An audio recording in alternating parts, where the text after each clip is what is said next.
નમસ્કાર. દર વર્ષે જૂન મહિનો બેસે અથવા મે મહિનો પતવાનો હોય ત્યારથી આપણે અખબારોમાં એક સમાચાર અથવા એક હેડલાઇન અચૂક વાંચીએ છીએ અને હેડલાઇન છે ચોમાસું કેરળની નજીક છે અથવા કેરળમાં સત્તાવાર રીતે ચોમાસું બેસી ગયું.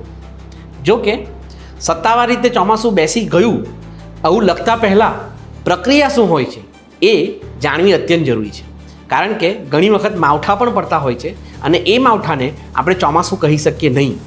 તો કેરળમાં અને ત્યારબાદ આખા દેશમાં ચોમાસું બેસવાની સત્તાવાર પ્રક્રિયા શું છે એ વિશે આપણે એક નજર કરીએ.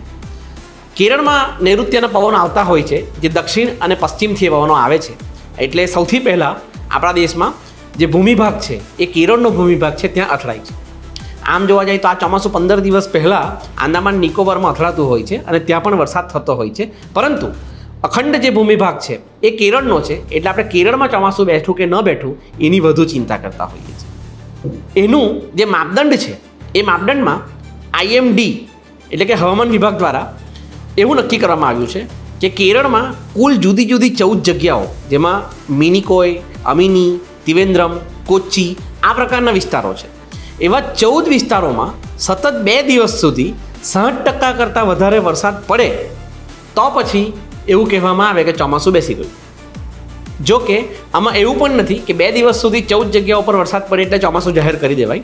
આ ઉપરાંત 2 બીજા માપદંડો છે, જેમાંનો એક માપદંડ એવો છે કે વરસાદના સમયે અથવા વરસાદ પહેલાં જે પવન ફૂંકાય છે એ પવન જે છે એ પવનની ઝડપ જમીનથી 3 થી 4 કિલોમીટર જેટલી ઊંચાઈથી 28 થી 37 કિલોમીટર પ્રતિ કલાકની હોવી જોઈએ. આ એક માપદંડ થયું. એ ઉપરાંત બીજું એક માપદંડ છે OLR એટલે કે આઉટગોઈંગ લોંગ વેવ રેડિયેશન. આ જે સિસ્ટમ છે એનું સેટેલાઇટ દ્વારા મેપિંગ કરવામાં આવે છે, જેના દ્વારા વાદળોની ઘનતા કેટલી છે એ જોવામાં આવે છે. હવે આમાં પણ એક માપદંડ છે કે જો સેટેલાઇટ દ્વારા આ મૂલ્યાંકન કરવામાં આવે છે તો એમાં જે જગ્યા નક્કી કરવામાં આવી છે, જે વિસ્તાર નક્કી કરવામાં આવ્યો છે એ વિસ્તારનું OLR 200 વોટ પર સ્ક્વેર મીટર હોવું જોઈએ. જો આવું હોય તો ચોમાસું બેઠું એમ કહેવાય. એટલા 3 જે માપદંડો છે એ માપદંડો જો પરિપૂર્ણ થાય તો કેન્દ્ર સરકાર દ્વારા એવું જાહેર કરવામાં આવે કે કેરળમાં સત્તાવાર રીતે ચોમાસું બેસી ગયું છે અને આ ચોમાસું દેશના વિવિધ ભાગોમાં હવે આગળ વધશે. આ ચોમાસું 2 રીતે ફંટાતું હોય છે.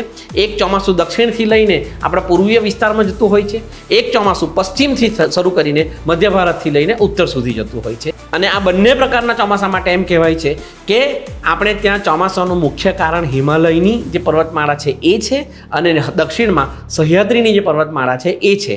આ બંને પર્વતમાળાઓને કારણે પવનો આપણા દેશમાં ફરતા રહેતા હોય છે અને એને કારણે આપણે ત્યાં વરસાદ પડતો હોય છે. આ એક સાયન્ટિફિક પ્રક્રિયા થઈ. બાકી આપણે ત્યાં તો સામાન્ય રીતે મેની 15મી પછી કે મેની 20મી પછી વાદળો બંધાવવાનો શરૂ થઈ જતા હોય છે.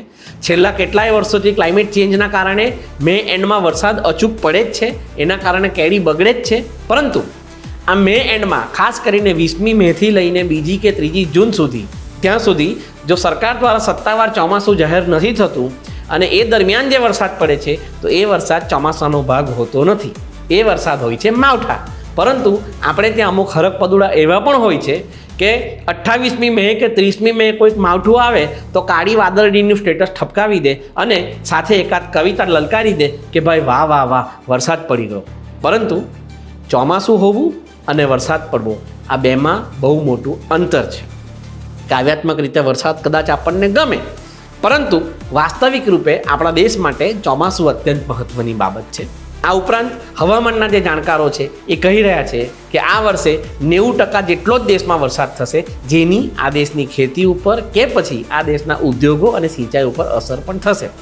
આપણે આજે હવે માત્ર એટલી જ પ્રાર્થના કરીએ કે આ વર્ષનું ચોમાસું સારું જાય અને ચોમાસાના માધ્યમથી ખાસ કરીને ખેડૂતોને અને ઉદ્યોગો કે પછી સિંચાઈને પાણી મળી રહે. Thank you.